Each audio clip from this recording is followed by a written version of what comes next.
দীর্ঘ প্রতীক্ষার পর অবশেষে বগুড়া সিরাজগঞ্জ ডুয়েল গেজ রেলপথ প্রকল্পের জট খুলেছে।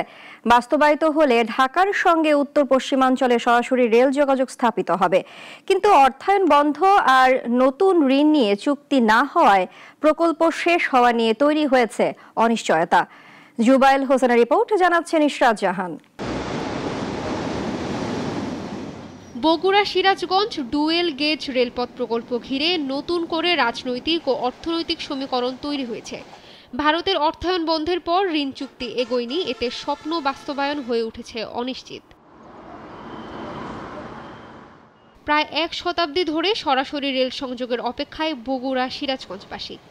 সরাসরি রেল সংযোগ না থাকায় বগুড়ায় ট্রেনে যেতে যাত্রীদের ঘুরতে হয় ঈশ্বরদী সান্তাহার হয়ে বাড়তি পথ। স্থানীয়দের আন্দোলনের মুখে তাই 2018 সালে সরকার হাতে নেয় বগুড়া সিরাজগঞ্জ রেলপথ প্রকল্প।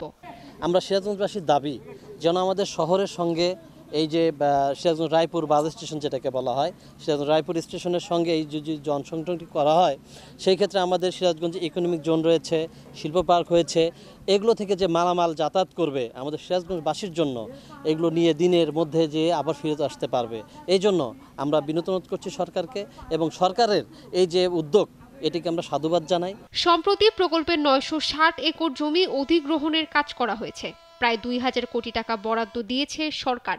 এতে আশার আলো দেখছেন সিরাজগঞ্জ ও বগুড়াবাসী। তবে এখনও ভারতের সঙ্গে রেল চুক্তি না হয় প্রকল্প বাস্তবায়ন নিয়ে তৈরি হয়েছে অনিশ্চয়তা। সিরাজগঞ্জ বগুড়া মানুষের দীর্ঘদিনের দাবি ছিল যে সিরাজগঞ্জ থেকে সরাসরি বগুড়া হয়ে উত্তরবঙ্গে রেল লাইন নির্মিত হোক।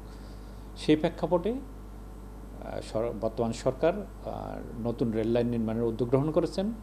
ইতিমধ্যে আমরা 420 একর সিরাজগঞ্জ অংশে জমির অধিগ্রহণের কার্যক্রম প্রায় চূড়ান্ত পর্যায়ে নিয়ে এসেছি। 85 কিলোমিটারের এই রেলপথ ঘিরে বগুড়া অংশে 4টি ও সিরাজগঞ্জ অংশে 5টি নতুন স্টেশন নির্মাণের পরিকল্পনা রয়েছে।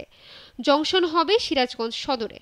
যদিও সিরাজগঞ্জের জংশনটি পৌর এলাকা রায়পুরে করার দাবি সিরাজগঞ্জবাসীর। সিরাজগঞ্জ থেকে বগুড়া পর্যন্ত যে রেল লাইন স্থাপন করা হচ্ছে, এই রেল লাইন স্থাপন হলে আমরা ব্যবসায়ী নেতৃবৃন্দ যারা আছি, যারা ব্যবসা করি, আমাদের জন্য খুবই সুবিধা হবে। 2018 সালে অনুমোদন পাওয়া এই প্রকল্পের ভূমি অধিগ্রহণের অর্থ পেতে সময় লেগেছে 7 বছর। নির্ধারিত সময়ে প্রকল্পটি বাস্তবায়নে তাই নতুন কোনো দেশের সাথে চুক্তি করার দাবি সিরাজগঞ্জবাসীর। ইশরাত জাহান, নাগরিক।